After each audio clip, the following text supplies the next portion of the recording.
Hi everyone, Lori Clemmons here. In my last video, we talked about the importance of working with your body in neural retraining. And I was so glad to see the response from so many of you. If you missed it, I'll put the link in the video description below. I received a really great question from someone asking, what exactly is compassionate self-talk? It's such an important topic that I want to talk about that specifically in today's video. So, what is compassionate self-talk? Simply put, it's the way we speak to ourselves, especially during challenging moments.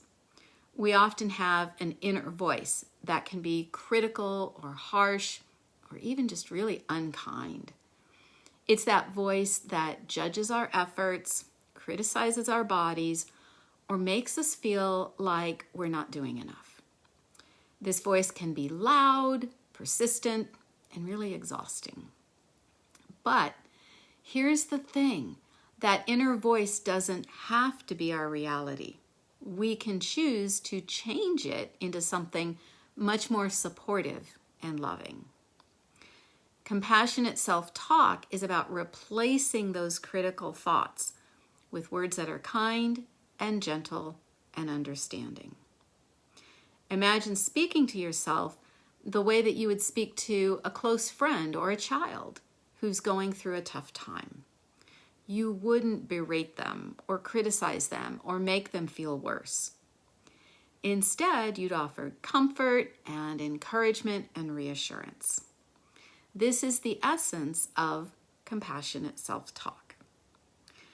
For a long time, my inner voice was my toughest critic. Whenever I felt I wasn't doing enough or when my body wasn't responding the way I wanted it to, that critical voice would take over. It would tell me I should be doing more, or that I was a failure, or that I was just such an idiot. It left me feeling really drained and really discouraged. The more I listened to that voice, the harder it was to move forward. But when I started practicing compassionate self-talk, things began to shift. Instead of criticizing myself, I started asking, what would I say to a friend in this situation? I began speaking to myself with kindness, acknowledging my efforts and reassuring myself that I was doing the best that I could in that moment. And it made all the difference in the world. Compassionate self-talk didn't just help me feel better emotionally, but it also played a huge role in my healing journey.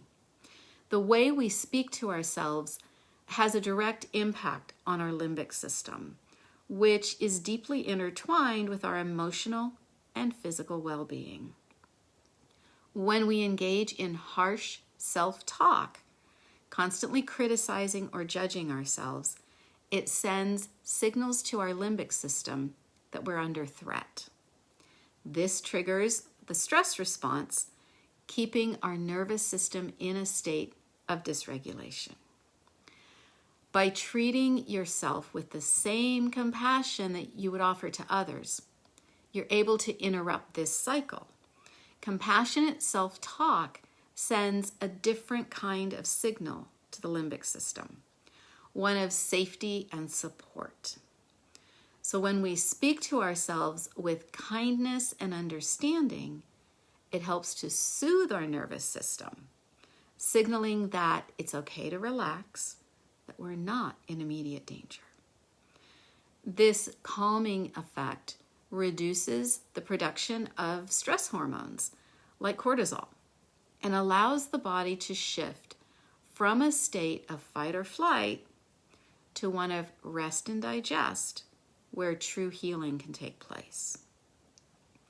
Over time, compassionate self-talk helped me to create a more positive and nurturing environment for healing. It wasn't just about feeling better in the moment, but it was about retraining my brain and my body to respond differently to stress, ultimately helping to regulate my limbic system and support my overall recovery. This shift in how I related to myself played a really important role in my journey, allowing my body to finally start the process of healing from a place of calm and compassion rather than being stuck in that place of fear and criticism. So, how can you start practicing compassionate self-talk? Here are a few simple tips. First is to catch the critic. We start with awareness. Notice when that critical voice shows up. Pay attention to the words and the tone it uses. Then, take a moment to pause and reflect.